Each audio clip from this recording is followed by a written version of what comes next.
स्वागत है आप सभी का प्रयागराज के संगम क्षेत्र में। यह है 2022 का माघ मेला।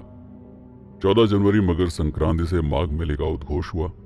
17 जनवरी पौष पूर्णिमा को संगम में स्नान करने के साथ ही दूर दूर तक फैले इन तंबुओं में रहने वाले अनेक लोगों के लिए कल्पवास का प्रारंभ हो चुका है।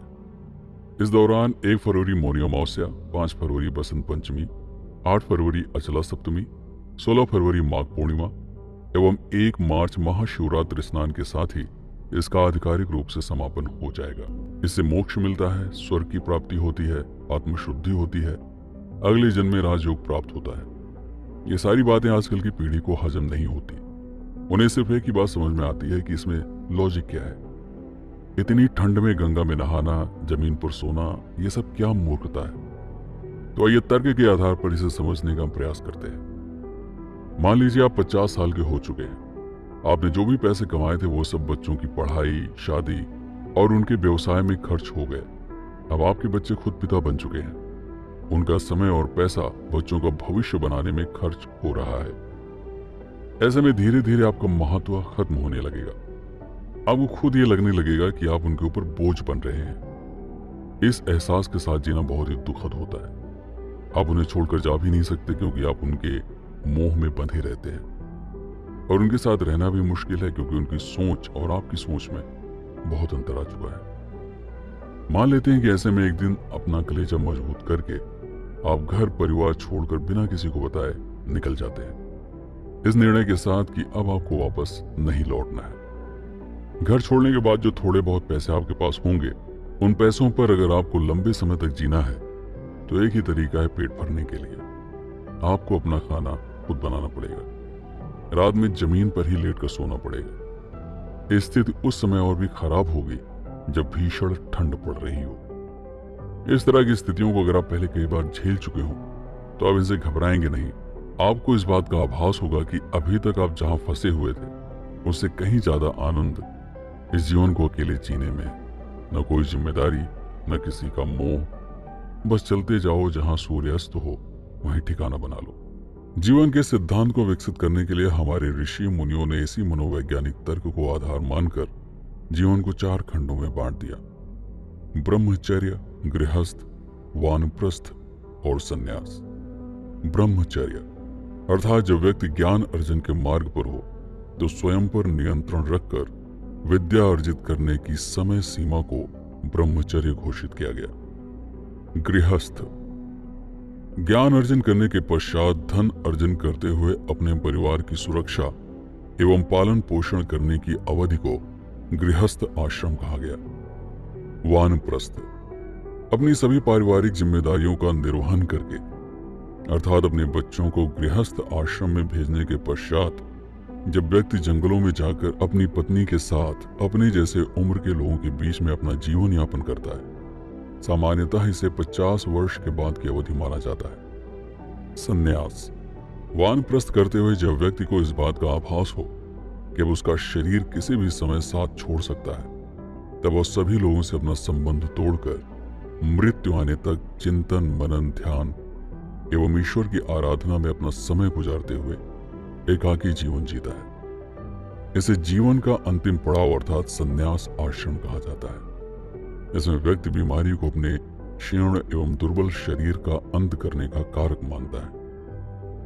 किंतु प्रत्येक सिद्धांत में समय के साथ कुछ न कुछ बदलाव होते रहते हैं। पारिवारिक जीवन में फंसे व्यक्ति के लिए वानप्रस्थ का पालन करना बहुत ही ज्यादा कठिन होता है। अतः हिंदू महर्षियों ने वानप्रस्थ की कठोरता को सरल बनाते हुए एक अन्य विकल्प की रचना की: कल्पवास।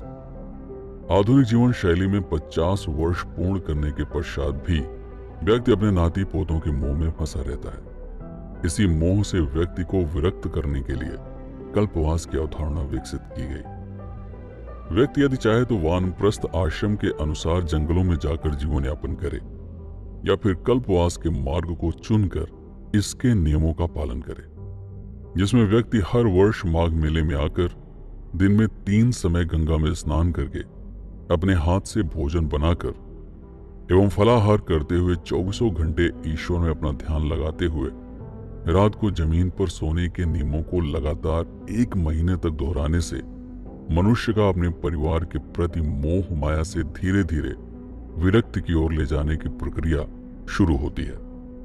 कम से कम 12 वर्ष या उससे भी अधिक लगातार इस प्रक्रिया से गुजरने के पश्चात व्यक्ति मानसिक रूप से संन्यास ग्रहण करने के लिए तैयार हो जाता है, क्योंकि इन 12 वर्षों में अकेले जीने का जो अनुभव व्यक्ति प्राप्त करता है उसके आधार पर अब उसे एकाकी जीवन यापन से डर नहीं लगता और इस तरह मृत्यु का भय भीतर से हमेशा के लिए समाप्त हो जाता है।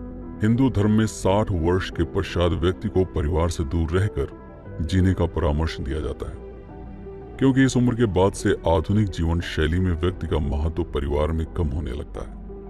अतः मानसिक अवसादों एवं पीड़ाओं से बचने के लिए उसे ऐसा करने का परामर्श दिया गया है। तो कल्पवास के पीछे का बौद्धिक तर्क यह है कि अपनी सारी जिम्मेदारियों से मुक्त होने के बाद लगभग 50 वर्ष की उम्र में 12 वर्षों तक आपको हर साल 1 महीने तक अकेले जीवन यापन करना चाहिए, परिवार से दूर रहकर।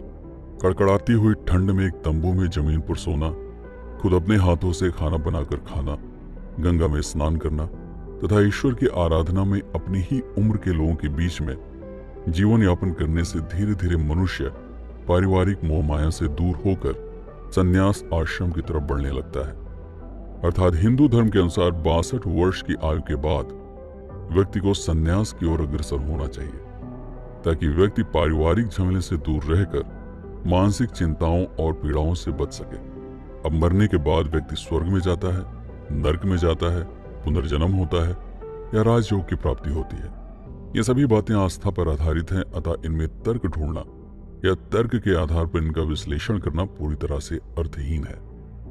हर व्यक्ति अपने अनुभव के आधार पर अलग अलग विश्वास और मान्यताओं के साथ जीता है, क्योंकि जैसे जैसे शरीर बूढ़ा होने लगता है वैसे वैसे व्यक्ति के पास किसी वस्तु पर विश्वास करने के कारण खत्म होने लगते हैं, क्योंकि किसी भी चीज पर विश्वास करके वो अपने बूढ़े होते जा रहे शरीर को मरने से नहीं रोक सकता और तब ईश्वर पर अपना ध्यान केंद्रित करना मनुष्य के लिए सबसे सरल मार्ग बन जाता है।